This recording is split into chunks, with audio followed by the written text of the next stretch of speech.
health group touches nearly 10,000 lives a day. If anyone is in need, we are absolutely the go-to place for not only state-of-the-art care, but incredibly compassionate care. In the last year, we have grown tremendously. We now cover a good part of the state. It's very exciting for me to see as many nurses as we have. We have now 5,000 home care patients on service each and every day. It's inspiring to me to hear their stories. Nurses are functioning in so many different ways within our organization right now. They're doing so many different things across the state. Everything from serving as leaders and managers and strategists to doing all the hard frontline work that there is to do in home care and community health. They are making an incredible impact. They are essential for us meeting our mission. Every day I continue to be overwhelmed by the impact that they're making. They are doing the things that they've always done to make a difference, and they're doing a lot of new things with new technologies, new types of care models to find sort of the next best way to make a difference.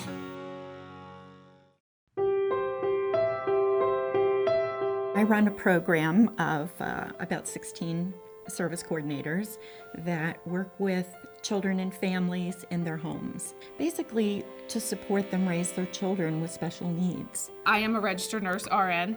I have been with the agency for almost 16 years. The past 10 years have been just in early intervention as a service coordinator. Early intervention is critical in the life of the child and a family to ensure that they develop to the best of their potential. And we're working with the whole family. It's not just the needs of the child, which is what I really enjoy about this, is working with the whole family. It's a really difficult time when we get these families. They're devastated. They just found out that their child has delays in their development. It was last June. I was assigned to this case and went in to meet this family who very clearly have their hands full. There's 3 children under the age of 3. They're both working. So right now the family has 2 of their 3 children receiving services. I think the thing that stands out the most about Mary Beth is that she likes challenges. She'll always say to me, "Give me the tough families." There's actually 2 children. The one came last year in June with a diaphragmatic hernia, which is a very serious diagnosis. He had surgery. Has delays related to the surgery. The older brother also was showing some signs of delays, so he was then evaluated and we started his services. I don't think there are a lot of programs out there that do the kinds of things that we do at the VNA. We go with them to grocery stores. We go with them to playgroups, to grandmas, to daycare. Wherever their child spends the day, that's where we are. I have shared multiple resources with the family. There was a Gymboree group, there was a Special Olympics group, and one of them you could bring siblings. So for this family, that was even better. And she was floored, like I was leaving and Mom caught my ear and said, "I really just want to thank you." This mom acknowledged to Mary Beth, "You have been such an integral part of my family's life, and I'm so grateful for you." And that's Mary Beth. That's what she does with all her families. I went home that day with the biggest smile. I couldn't wait to go home and tell my husband and my kids. They work behind the scenes a lot of times, so they make things happen. They're the primary person in our program to make things happen. I love what I do. I honest and truly love my job. I wouldn't change it. Well, cut that. I really do. I love my job. Susan Schlafer. I'm a case manager, and I also have a bachelor's in nursing. I've been a home health nurse for almost 8 years, and prior to that, I worked at Jersey Shore Medical Center. I was an ICU nurse, also in the medical intensive care, cardiac, and I also did hospice. But this is my love so far. I've been taking care of a patient who experienced 2nd and 3rd degree burns on her right arm. It was so bad. She was burned 360 degrees. fingertip to shoulder.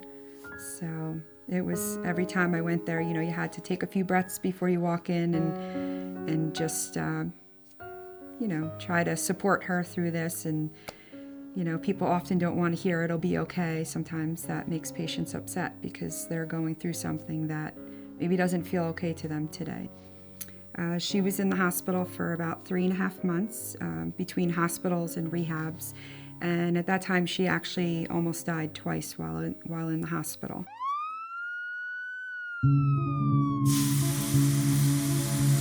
She was cooking shrimp scampi in a pink chenille robe. And what happened was she lifted the pot and the steam and somehow fire caught, and she caught on fire. I felt very bad when I walked in. Her arm was burned from the fingertips to her shoulder. Now, when I said pink chenille robe, this woman is very fashionable. And what she did was she patted out the fire on her arm, and then she proceeded to remove the robe off because she didn't want to be seen by the ambulance workers with a burned chenille robe. So with doing that, she made things worse. She's in her 80s. She lives alone in a retirement village. And prior to this whole situation, this woman was very independent. She was on the road all day with her neighbors, shopping. She would speak of buying fedora hats. So this situation has completely altered her life 100%. Now she's afraid of the outside world. She doesn't leave her home.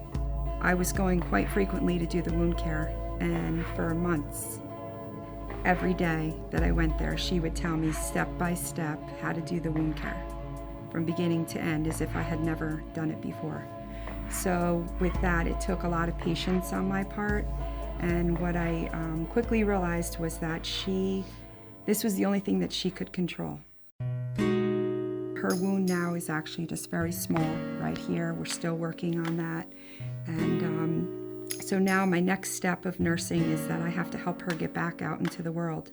The other day, when it was a beautiful day last week, I said to her, let's go for a walk in the cul-de-sac. And she said to me, I'm afraid, what if the neighbors see me? What if this happens? And I said, oh, just come on, put on your favorite hat and let's go. So we went for a walk, and I saw a smile from ear to ear. Soon her neighbors are coming around and saying, hello, we haven't seen you in a while. And she looked very happy, and I was pretty confident that if I can continue to get her to do things like this, she can get back to what her life was before. I feel like we're family. It'll be a tearful day when I'm not with her, caring for her anymore. I've still been seeing her a few times a week, making sure that we can see this wound right to the end, which is what I do love in home health nursing, because, as I said, in the hospital, you especially intensive care, you see the patients at their worst, and I never really get to see, did they survived, or are they healed? But whereas in home health, you actually get to see that, so that's really rewarding. And if I had to pick another job, I don't think I would ever be able to. I think I found my niche. This is what I love.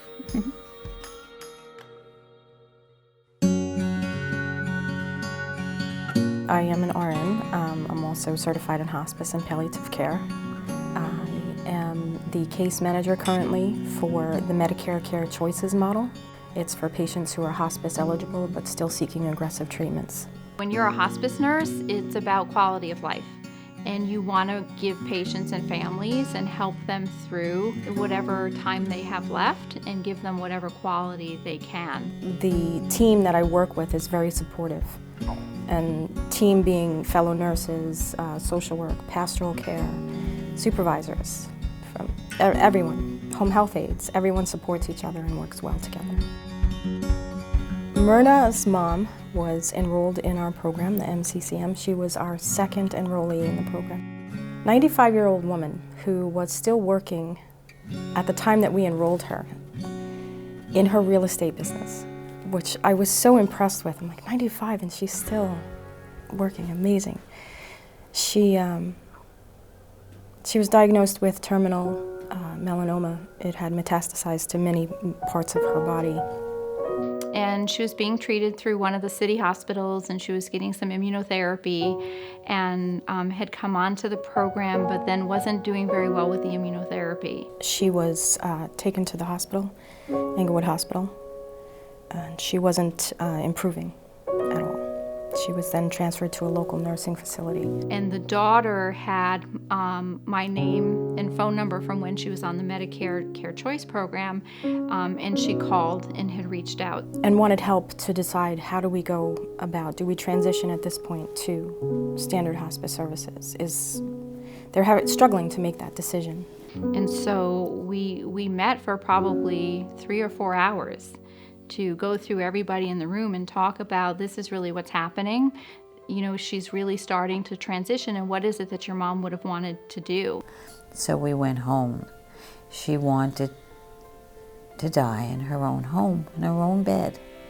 And Noreen introduced us to a gal, Lady Dawn. Dawn is the lady who sat with me when my mother was dying.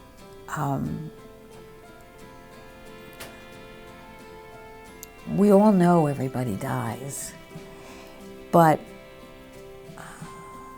what do? You talk about God, you talk about death, you talk about spirituality, and here was this amazing woman sharing this most intimate moment, who was compassionate, who understood where I was. There's no religious barriers. And I will always be grateful to the VNA for being the most remarkable angels on earth. I think they are doing God's work compassionately, and then I was blessed to meet them. And when Noreen called me and said, would I be interviewed, I was like, Noreen, I will do anything you ever ask me to do. You were so kind and wonderful to my mother, to me, and to our family. And I keep thinking of Myrna and her husband and her children, and they're such a wonderful family, and it was such a testament to her mom. I said before, it's bittersweet, but you have that reward that you're able to have people move on comfortably. As much as you try to separate yourself or guard yourself and not be touched, there's those patients and families that really hate you. It's end of life, so you get close real fast sometimes.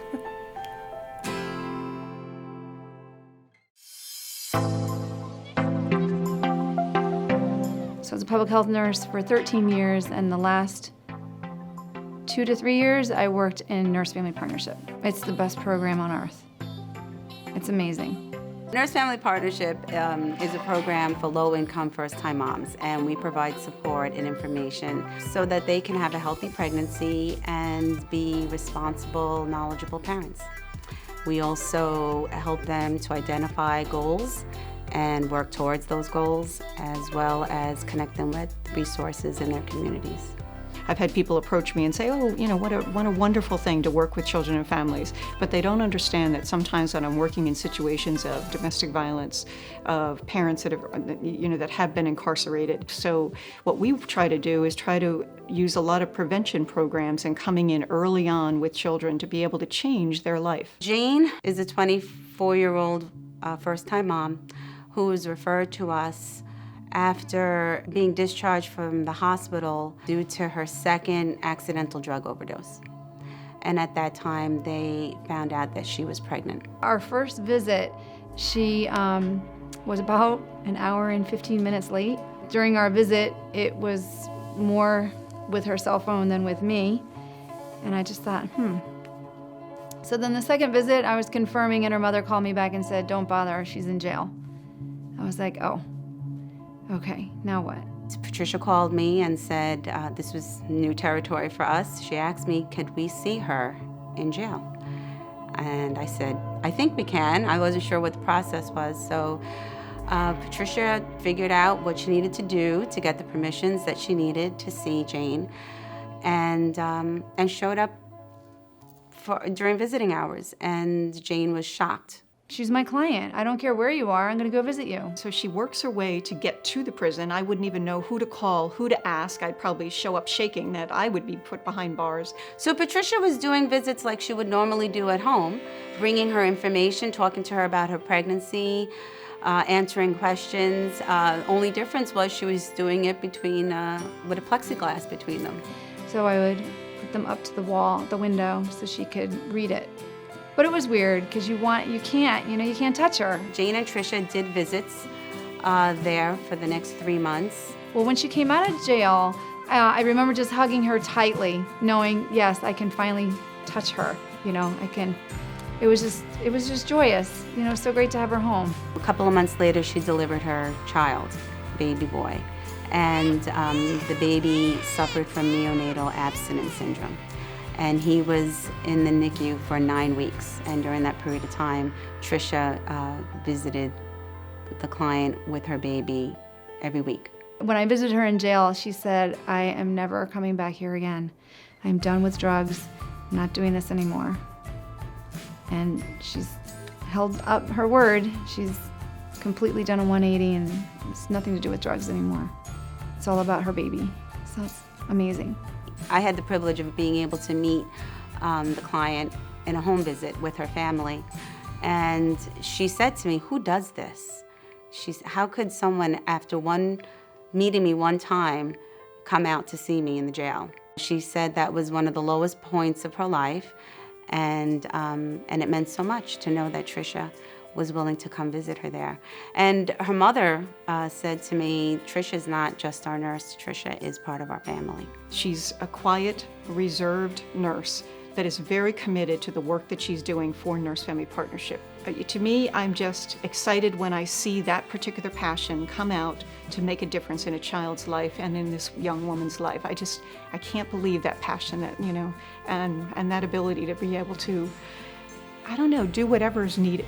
That's just incredible to me. They're just a wonderful family. It's hard to not, love these people. The client is on probation. She's meeting all the terms of that probation, and she's now working full-time as a medical assistant. And I'm glad, because she is an amazing woman. She's so committed to her son. She's followed through with so many things. She said she wanted to get a job. She's got her job. She wants to lose weight. She's in the process of doing that. Yeah, she's still my client. I'm supposed to see her this afternoon. So I'm excited to see her.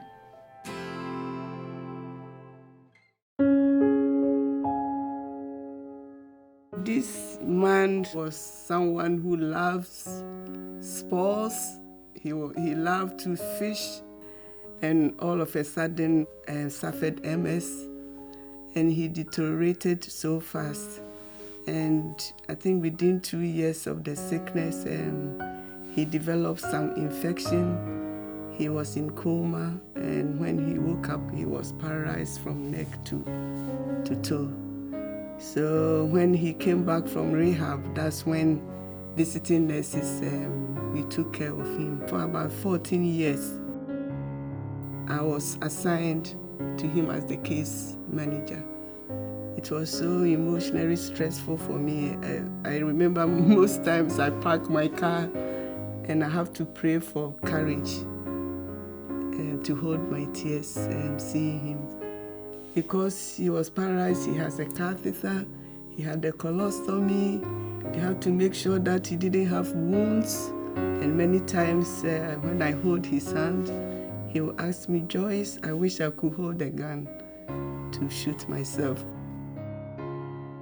October 30th, I decided to go and visit in the hospital. Actually, he was almost gone. And they told me that there was nothing I could do, so they asked me whether I wanted to go in or go back home. And I said, I just wanted to go and hold his hand and talk to him. He was gasping with the mask on, eyes closed. So I said, Joyce is here. And miraculously, he opened his eyes.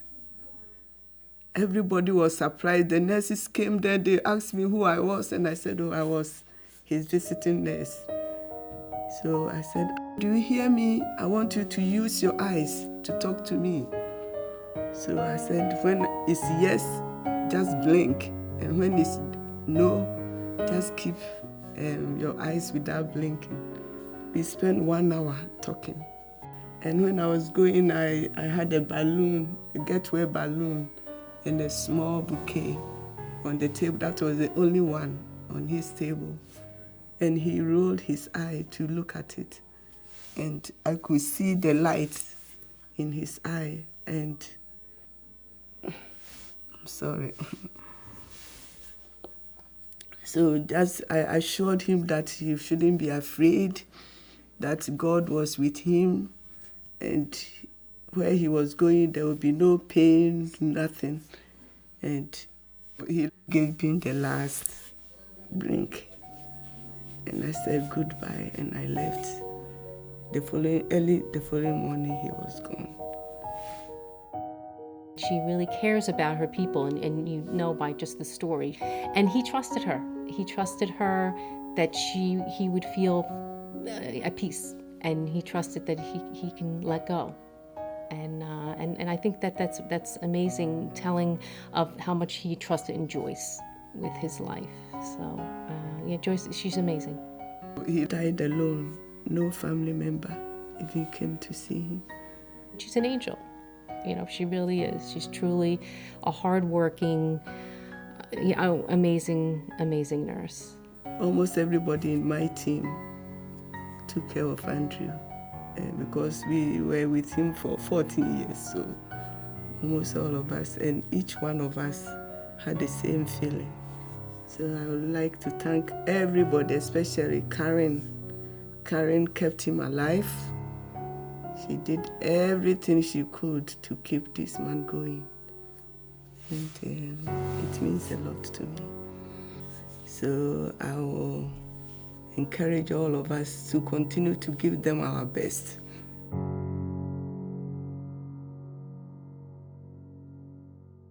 The message that I'd like to share is one of thanks and gratitude. I am so thankful, and I know that our board of directors, our entire management team, the community is really in awe of the difference that they are making.